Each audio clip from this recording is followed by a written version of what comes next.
دا په پلازمینه کابل شهرنو کې د داخلي بېځایه شویو کورنیو پنډغالی دی، هغه چې د وروستیو جګړو له امله یې دلته پناه راوړې. په دغه پنډغالي کې شاوخوا 1000 بېځایه شوي کورنۍ د مرستې په تمه شپې سبا کوي، په داسې حال کې چې ډیری یې ان د وچې ډوډۍ اخیستو توان هم نه لري. ځینو یې د کورنۍ مشران او سرپرستان په جګړه کې له لاسه ورکړي، خو لا یې تمه شته چې ښایي یو څوک یې لاسنیوی وکړي.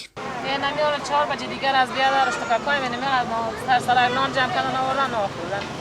دیگه این خونه که از خیمه نداریم 65 خانه نمیجه بود نماینده از خودشان بود کلشان لیستشان برآمد کمک شد وقتشان خیمه 10 دفعه گرفتن نمیجه رفتن ما این نمیجه خودشان بیگانه بودیم هیچ به ما کمک نشده این دونی ما شده ده میدونی ما نه خرج نه خوراک هیچ چیزی نداریم این خونه کام شده امشب تا صبح شکل نخونک در گرفت کور پشه اینه دیگه شاور ما مایی بس مرمی دستش هست نوشتم می‌نویسم تا دستایم بچه میچه کاست خونک بازن مجا کاغذ جمع میکنم تکه توتای نمیال جمع کنک جمع میکنم پر میکنم دستان چند میمانم از گوش مریض میشه جمیله چې ځان د کندوز ولایت اوسیدونکې راپېژني وایي 3 میاشتې وړاندې له خپلې سیمې دلته راکډه شوې. دغه معیوبه مېرمن زیاتوي خاوند یې چې په ښار کې زرن چلوله په جګړه کې ووژل شو، ځکه خو یې کورنۍ تر ټولو سختې شېبې تېروي او لا هم د خپل برخلیک په اړه اندېښمن دي. جنگا بود بسیار حالت خراب بود هر طرف انفجار انتقال چیزا میشدن هر طرف راکت میزدن و ما دیگه نکنیم ما دیگه چیز هستیم کار کشاره نبود کسی توجهی صحیح نکرد اگه یک چیز هم میاد بیرون ما پایی ندارم که ما بدم در پشت از اون نمیدستیم یا کسی کمک نکردم نه یک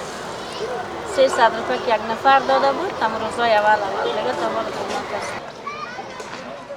محمد رحیم بیا د تخار ولایت اوسیدونکی دی. دی وایي په کور کې د ډي سي مرمۍ په لګېدو سره خپل ځوان زوی له لاسه ورکړ او کور یې هم په بشپړه توګه ونړېد. 74 کلن محمد رحیم ته اوس د 5 یتیمو لمسیانو او خپلې بوډۍ مېرمنې سرپرستي ور د غاړې ده. نوموړی وایي له څه وخته چې کډوال شوی هیچ چا ورسره مرسته نه ده کړې.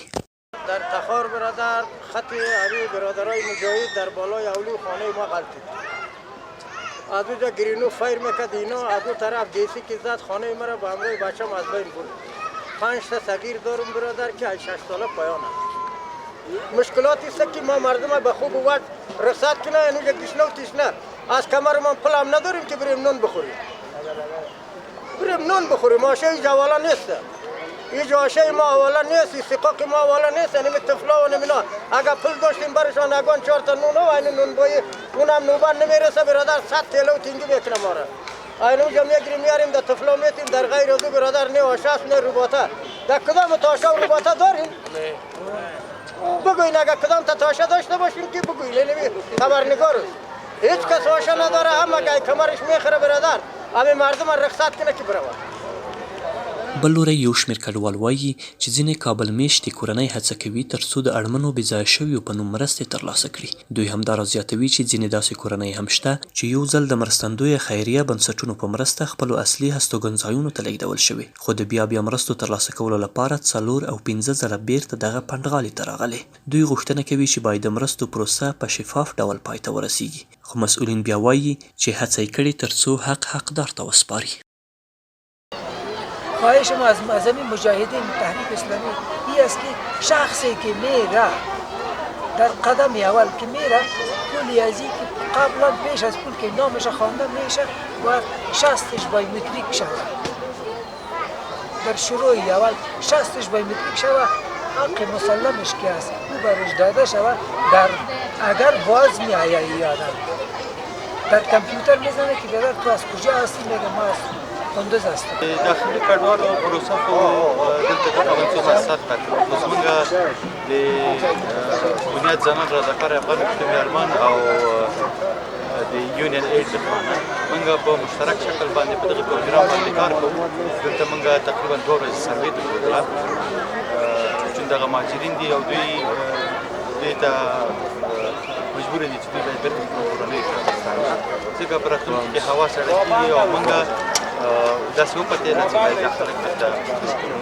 په ورته مهال د کډوالو او بیرته راستنېدونکو چارو وزارت وایي چې دوی هڅه کوي ترڅو د ژمي له رارسېدو وړاندې داخلي بېځایه شوي کډوال خپلو اصلي هستوګنځایونو ته ولېږدوي. دغه وزارت وایي تر دې دمه یې 1500 بېځایه شوې کورنۍ خپلو سیمو ته لېږدولې او له دوی سره یې د یو شمېر کورنیو او بهرنیو خیریه بنسټونو په همکارۍ نقدي مرستې هم کړې. د دوی لپاره د اسلامي امارت او په ځانګړي ډول د مهاجرینو د بیرته راستنېدونکو وزارت د دوی برنامه دا ده چې کوشش او کار په دې باندې کېږي چې دوی بیرته خپلو ولایتونو ته لاړ شي. مخکې له دې چې ژمی راورسېږي نو دوی خپلو ولایتونو ته لاړ شي. بیا د دې دپاره ډېرې مرستې جلب شوي دي او د هغه خیریه مؤسسو په همکارۍ باندې د هغوی په مرستو باندې دوی ته ترانسپورت هم نیول کېږي او بیا چې کله دوی ځي نو د هغوی سره 10,000 افغانۍ نغدي مرسته کېږي، نور خوراکي توکي ورکول کېږي. د دې نه علاوه داسې خلک هم شته چې یو ځل تللي دي مرستې یې اخیستې او بیا راغلي، نو داسې ډېر شته. خو د دوی لپاره موږ دا پلان نیولی چې موږ مخکې کومه سروې کړې هغه هم د شپې کړې ده، نو موږ هماغه سروې په خپل لیست کې نیولې ده. د یادونې ده چې اوسمهال د کابل ښار په بېلابېلو تفریحي پارکونو کې شاوخوا 7,000 بېځایه شوې کورنۍ میشتې دي چې اړینو خوراکي او غیر خوراکي مرستو ته اړتیا لري.